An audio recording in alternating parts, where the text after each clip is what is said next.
Hi, my friend, it's Pat Sloan here.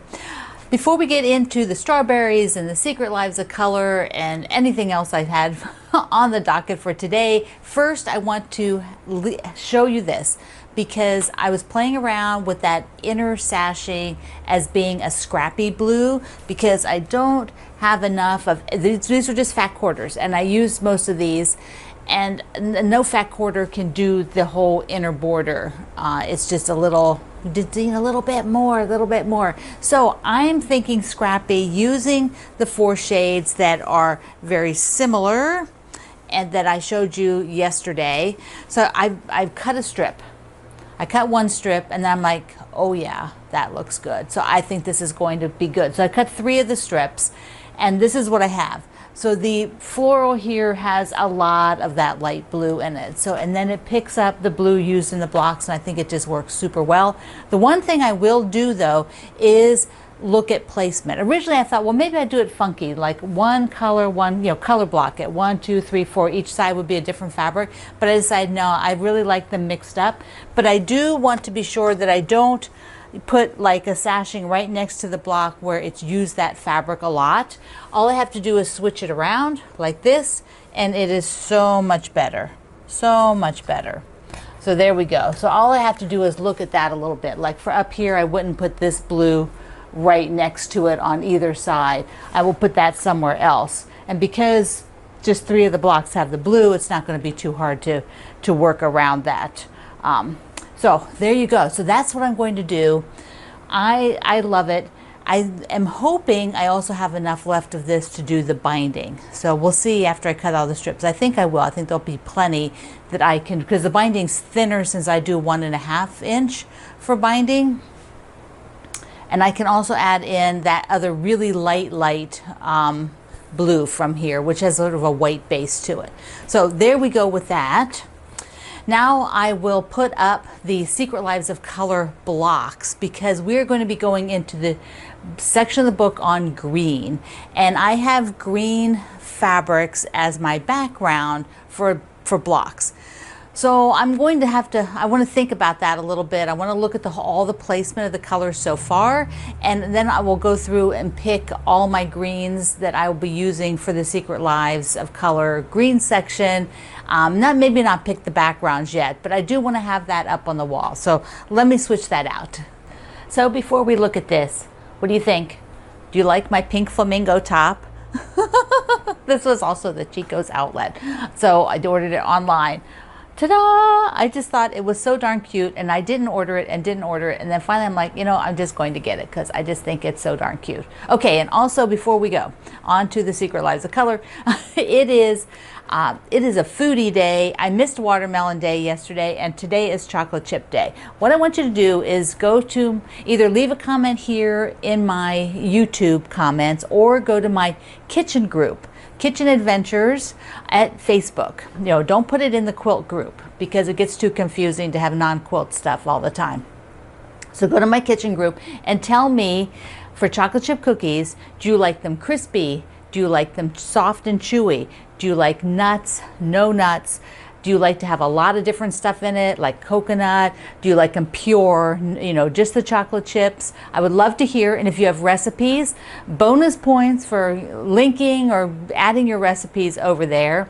And for watermelon, just enjoy that most perfect fruit. Oh my goodness, it's pink or almost red, sweet, comes out a short period of time, and you've got to get the right one, right? Because otherwise they're not sweet, or they get mealy, which is yucky. So I just had the most perfect chunk of watermelon the other day. It was glorious. Okay, my favorite thing in the summer. Let's look at this first before we take a dive into picking the colors for the block. So I have quite a bit of green, and we're going to be in the green section, and this is kind of I didn't plan it this way, but it's nice. For row 4 that we're working on, it's a short row. So that means I've got some green here and a green up here. That means down here I can concentrate on the pink and the aqua. And what is the other color? Yeah, so maybe a bit more pink, and then maybe just one green, pulling it down to a lower half like maybe, definitely that one, and maybe another one, but keeping the greens less and the pinks more down here. The other thing I do need to do is, I'm going to scroll you in there. When I put these sashings, these side-by-side sashings here, these two, I just use the same fabric, and it just bugs me. It has been bugging me and bugging me and bugging me. So I am going to unpick, get out my friendly Jack the Seam Ripper and take out the one and put in something else. It just looks too balanced, and the quilt is not a balanced quilt. It's an asymmetrical quilt. It's got a nice flow, and that one, having both of those the same, it just bugs me. So I will switch it out to something that's not so bold. I'll leave one of them because I have that running through it. Some of those bolder ones. Just take one of them out. Who knows? Maybe I'll take them both out and do something else. So now we're going to go and look at the green fabrics and get the selection we need for this set of the book, this set in the book. And then after that, we'll talk about strawberries. It's a fruit day, right? Strawberries, watermelon, and chocolate chips. So we'll dive into green this month. There are, six? 1, 2, 3, 4, 5, 6, 7, 8. Oh, 8. There's 8 colors in the section green. And I do love this first section. If you're not reading it, you really should go back and read it, because it's more of a history, an overall history of the color category. And I really like that. Now, our first color is Verdigris, which is more turquoise than it is green. Let me get that color up here. So there's a lot of different history in here about this, but one of them is talking about a portrait from Arnolfini, who is a painter, was painted by somebody else. I can't pronounce his name.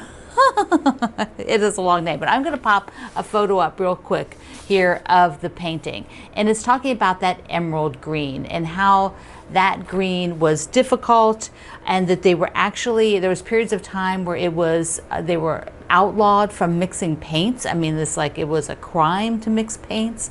It's hard to imagine, isn't it? Hard to imagine that being a crime. So this is a good chapter. Now I am looking for this particular shade, which means I had to go into my turquoise, because my green bin here, which you saw the other day, I don't really have anything leaning towards turquoise in here. So I did find this Japanese fabric. I got a little bunch of Japanese fabric once, and it's got text on it, which is really cool, and it would make a cool block. It's a little light. And then I found, see, I'm going for my novelty prints, huh? So I found this, what is it? The ice cream cones. Yeah, that's what those are. That's really close. It's a little dark. Then I pulled this piece, which I don't have much. I actually have this baggie in my turquoise. Look, there's some typewriter print. And it's just some small pieces that are like precious. I don't want to lose those small scraps, so I put them in a baggie in the turquoise. So this has the right shade within it. That is like that little bit there. That's like a perfect match. So I am going to use this. It'll probably use up most of it, and then I think I will go ahead and cut the rest of it into 2.5-inch squares. And I'm definitely going to do the larger block to show it off, because it's got lighthouses. It's a batik with lighthouses, and I just thought that was so cool. So you got to get the right side, otherwise there's actually some words here, and they're backwards if you use the back side. So yeah, so we're going to do the lighthouse for Verdigris. So let me just do that, and then I'll show you, and then we'll just take a look at the rest of my green just real quick. I'm not going to pull them all out here today, but I just want to take a look, because the range of green varies, and I have one other piece that I had saved that I really want to put in this quilt, and I need to see if it's going to match one of the greens. I think I had checked it in advance. It did. So let's take a look. So here is my Verdigris. Nice, right? So it has, I got the green because this has, green, so, but that color is that turquoisey green. So I think it's good. And I got a whole lighthouse in the middle from that. I do have a little bit left, and I think I'm just going to cut it into 2.5-inch squares so that can go along there. Now the other green colors, let's see, is this, I had this bag of stuff for this project, sort of saving off little bits and pieces. And this is one of the greens that I saved that I'm like, oh, I've got to get these little pink, look at those, like sandpipers, like, but on green. So I have to get that. This is a Heather Ross, one of her fabrics. And the other interesting thing about the greens in here is that we will have some of these sort of celery greens. There's one, and I think there was another one. Yeah, here's another one. So, and I have a group of those celery greens. So I will be going through, I will go through here and probably today pull the rest of the greens so that I just have them, and I might go ahead and work on getting some of these shoe ply blocks done, sort of work ahead.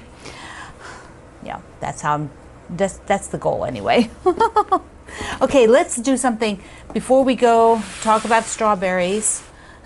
Let's look at the Sew Sampler box, because I'm on the back of the table and it's a lot easier to show it to you here.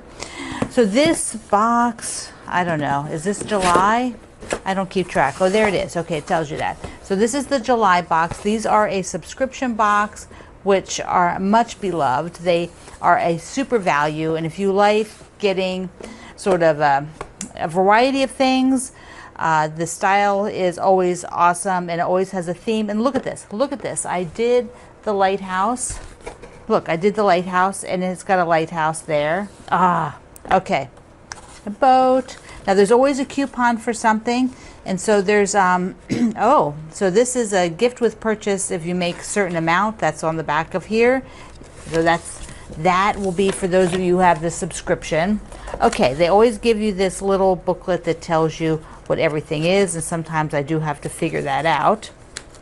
There's always fabric, there's always a pattern, and then a bunch of other stuff. So, oh, what is this? Okay, this is a select pin tin, 100 glass head pins.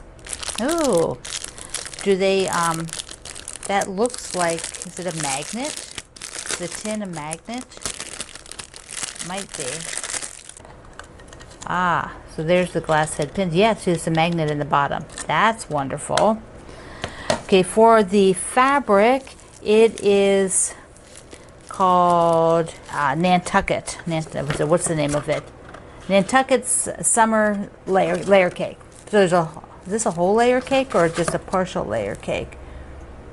I'd have to look for sure. Sometimes they put partial ones in here, but this Nantucket line is by Camille Ross Kelly from Moda, and so it is really beautiful. It has got blues and greens. We're just on a roll here, right? Right? Blues and greens. This is different blue, but still. Okay, so okay, I'm going to open it later. Now there is a pattern to use it. So there is the pattern.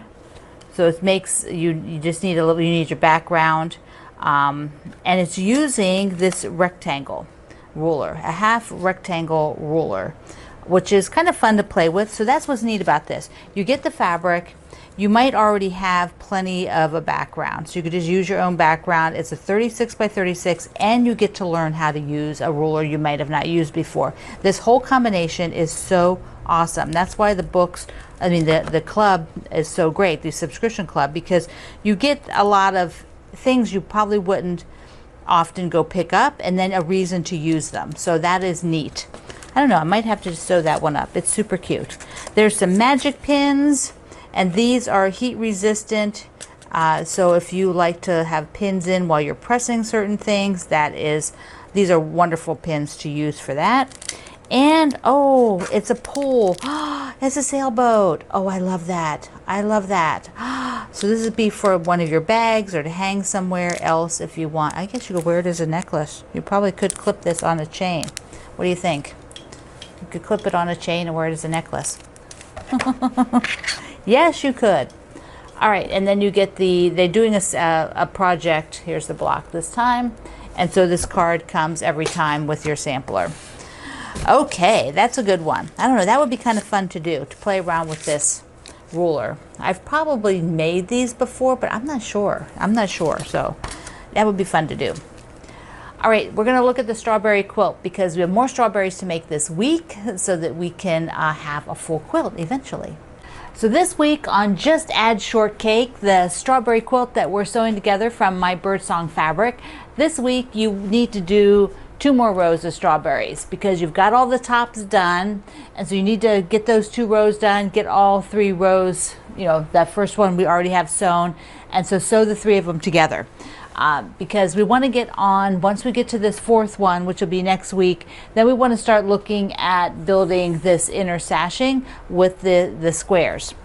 So here is, I just want to hold up each block, show you up close.